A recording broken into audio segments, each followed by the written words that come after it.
الله أديك آمنا يو وحيلا إيمانيان أحاديث إيوه ورين أي سو وريين نبي محمد أي كتل ماميان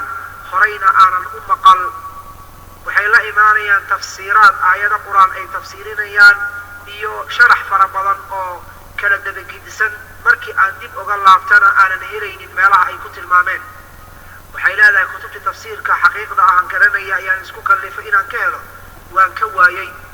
waxaan galay bay leedahay barnaamijkii baaltooga waxaan ku galay muusi 1882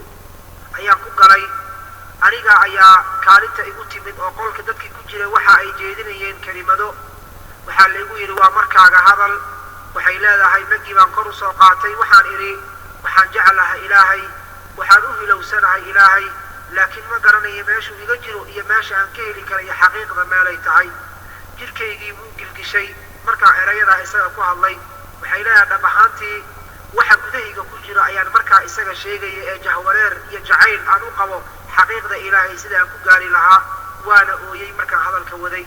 hadalkii waxa iga qaatay gabadha mas'uulka qolka ka ahayd marka isaga waxayna igu tiri magaceeda farxa ayaa la yiraahdaa waxay ii sheegtay laftirkeeda waxa aan dareemay inay dareemayso horeyna muslimada ay u ahayd laakiin hadda ay kirishtaamowday markaas waxay tiri waxaan u kirishtaamay waxaan ogaaday ilaahay inuu yiri ii imaada aniga aaway kuwa soo daalay aniga ayaa idin raaxaynaya ii imaada waxay leedahay gabadhii farxa waxay bilowday hadalka inay ii dabciso si tartiiba ila hadasho dareenkaygana ay ii muujiso waxa ay qabto si aan bal oga yara nasta mashquulka hadalla waxay adeegsanaysay yasuuc uu ku jecel yahay waxlaha walwalin yasuuc ayaa ku yeerayo waxay leedahay waan ku qayliyay oo jawaab adag baan u celiyay waxaan ku iri ma aha waxa aan kaala hadlayo adigana kulama hadlayo oo hintayduna ma ahan inaan aniga masiixi noqdo kirishtaan noqday ma aha farxa waxay igu tiri kalsooni walba iyo deganaan ayadoo isiinayso waxaan rabaa bay tiri kaliya inaan saaxiib kula noqdo dagaal kale aniga kugulama jiro waxay leedahay inaan wada sheekaysano ayaan rabaa xaqiiqdana aan kuu sheego ama adiga aad xaqiiqda ii sheegto si aan ugu qanco waxa aad wado ajir adna aad u hesho ama aniga aan kugu qanciyo waxay leedahay gabadhii zaynab ahayd mar kale haddana walwalkiibaa qalbigayga soo buuxiyey waxaan arkay gabadhii hadalkeeda sax inuu yahay ay leedahay xaqiiqda labadeena qofka wado inuu kan kale ku qanciya ayaa habboon waxay tiri gabadhan iyada ah waxaan ahaa gabar aad u xun sababtoo ah uma aanan dhaqaaqin bal inaan su'aalaha maskaxdeyda ku jirto ama kuwa ay soo bandhigayaan baaritaankooda xaqiiqdooda culimada aan weydiiyo ama kutubta aan ka raadiyo uma aanan dhawaaqin waxaan keliya ku gaabsaday inaan aniga isku ekeeyo aniga ayaa cadaabka iyo balaayada maraya nimankan shakiga ay ugu abuurayaan laakiin haddana waxaan ka xumahay jaanis uma aanan haynin in aan barnaamijka baaltooga meel ka mida aan ka barto qolal kaloo diinta u barto kuwan diddi ku ah si aan u soo ogaado xaqiiqda jirta ma aanan kala garanaynin baaltooga qolkii la ibaray baan ku dhex jiray waxay leedahay gabadhan zaynab ah waxay leedahay waxa ila soo xiriiray haweeney magaceeda ay ku tilmaantay banaahad oo ay tiri waxay igala hadli jirtay arrimaha masiixiyadda waxay igu dhiirigelin jirtay kirishtaanka inaan si fiican diintiisa u haysto muddo dheer markay ila xiriirtay kadib taleefonkii ugu dambeeyay ii soo dirtay waxay igu soo wacday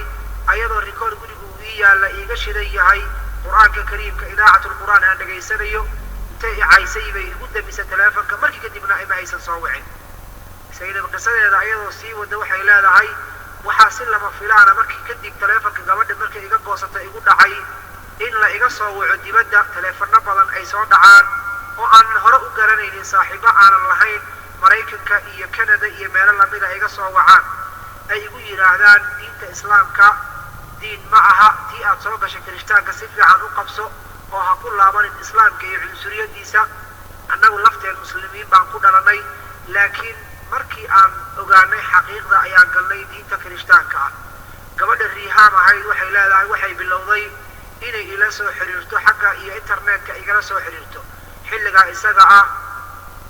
waxay bareen ninka madaxda u ah kirishtaanka sidaa u faafiya ee maraykanka ku nool ee magaciisa la yidhaahdo zakariya butrus wuxuu bilaabay inuu ila sheekaysto xilli walba uu soo waco wuxuu diyaar iiga dhigay safar dibadda inaan ku aado xilligaa isaga ah waxay leedahay xiriirkiisii wuxuu ahaa kun isdaba jooga xilli walba isoo waca waxaan geli jiray netka internetka magac baaltoog waxaan ku geli jiray magaca muna waxaan helay inay idalaynayaan dalayn aad iyo aad u badnayn aad iyo aad u badan waxaan dareemay inay isiinayaan erayo badan hadallo badan oo ay ku aflagaadaynayaan ama colaad iigu abuurayaan diinta islaamka iyo muslimiinta isagoo sheegaya ninkan budruska ah inuu waxa uu ii sheegaya ka soo qaaday kitaabka qur-aanka iyo sunnada qof muslim ah oo isaga soo hor istaagi kara kala doodi kara diinta islaamka culamada islaamkana inaan laga helaynin dhibna qof la doodana uusan helaynin uu ka cilmi badan yahay kulli ayuu ii sheegi jiray waxay leedahay tabardarri baa igu dhacday dhammaan markii fakarkaygu ay nimankaan hareereeyeen waan isdhiibay waxaan qabsaday bay leedahay diintii kirishtaanka ayaan si fiican u qabsaday magacayga waan bedelay waxaan u bedelay muna love yeso tree lambarka ayaan qaatay oo muna waxay jeceshahay masiix ayay jeceshahay ah xilligaa isaga ah waxaan bartay bay leedahay internetka ku bartay gabar saaxiibadayda ah oo aad iyo aad iigu dhow oo jaamacaddana ila dhigata magaceedana la baxday binti saamiriya ayaan bartay way ila soo xiriiri jirtay taleefanka xaafadda iyo midka gacanta lagu qaado laakiin weli lama aanan kulmin had iyo jeer waxay ahayd tu iiga sheekaysa ilana sheekaysata sida ay kirishtaanka u qabsatayna iiga sheekaysa iyo qoyskeedii inay ka soo tagtay kadib markay ku cadaadiyeen diinta kirishtaanka inaysan qabsan karin go'aan baan qaatay bay tiri adigana haa walwalin haddii reerkiina uu kaa hor yimaado ka soo tag aniga ii imow aniga ayaa meel aad seexata ku siinayo ugu dambayntii waxaan bartay gabadha ayada ah magaceeda iigu sheegtay binti saamiriya inay tahay tii qisadeedii kusoo qortay jaraa'idka iyo qaabka ay u kirishtaamooday geesinimada lahayd kusoo qorta ayay ahayd taasoo u sheegtay haddana reerkayga in ay ka soo tagtay reerkooda kana kirishtaamooday gabdhaha muslimaadka inay kirishtaamaysana marada u duubatay waxay igu dhiirigelin jirtay ii ballan qaadi jirtay haddii aan ka soo tago reerkeenna inay isiinayso meel aan seexdo aan ku noolaado waxay leedahay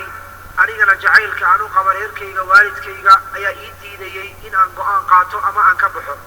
laakiin wada sheekaysiga kadib gabadhaa in dheer muddo aan wada xiriirnay waxa ay kaliftay markii dambe in aan ilxaax iyo ku celcelin kadib inaan reerkayga ka go'o oo iigu dhiirigeliso inaan ka soo tago ayadoo idhahayso yasuuc ama masiix waxa uu yidhi ninkii aabba jeclaada ama hooyo jeclaada intuu ii jecel yahay ka badan ima mudna inuu iga helo naxariis go'aan baan qaatay 2004 bishii November anigoon qofna u sheegin tallaabta aan qaadanayo ka hor inta aanan qaadanin guriga ka bixitaankiisa waxaan la xiriiray gabadhii binti saamiriya waxaana u sheegay inaan guriganaga ka soo tagay aan raba inaan la noolaado waxay igu tiri duruufaha jira dartooda guriganagi ma imaan kartid xilligan laakiin waxaan ku geynayaa meel ku anfaca waxay igu yeertay soorooyinkii kaniisadda joogay mid ka mid ah gabdhihii kuwaasoo anigaba aan ku bartay baaltooga intaan isticmaalayay magacooda iyo codkooda unaan maqlay waxaa la ii kireeyey flight baa la ii kireeyey si aan u dego jaamacadda xulwaan agteeda ah halkaana keligii aan ugu noolaada muddo dheer waxay leedahay guriganagii waxaan ka soo baxay anigoo wataa dhaqaale xooga aad iyo aad u fara badan waxaan la xiriiray intii aan garanayay baadariyaalaha oo baaltooga ka bartay ayaan la xiriiray oo aan horay u soo bartay waxaana u sheegay inaan ka soo tago gurigeenna una baahanahay in muxuu ahaa la ila noolaado aan arko dad fara badan hareerahayga jooga cillada kuma noolaan karo waxay leedahay booqasho ayay bilaabeen way ii yimaadaan qoysaskoodii baa isoo booqanaya kaniisadaha markay yimaadaan waxay yimaadaan falaytka aan deganahay si aan cidlo u dareemin intaa lagu guda jiray waxaan bartay gabdho kirishtaan ah oo dhowra ayaan bartay mid ka mid a baadariyaasha waxa uu igu waaniyey aniga iyo dhowr gabdhood inaan hal falayd wada kiraysano halkaa aan wada degno waan samaynay sidii meeshii baan wada degnay waxay bilaabeen iyaga iyo xaasaskooda inayna soo booqdaan si isdaba jooga waxay leedahay gabadha waxaan hubaa fikradda ayada ah ee ah safarka dibadda inay ii qaadaan sida gabdhihii kale loo qaada reerahooda looga fogeeyey tu diidan inaan ahay oo ka soo horjeedo وحنا أدي دلابي تري سببت الله صفر يا حضيتها إلهي رادنتيسا حقيقة إلهي يجعل كيسا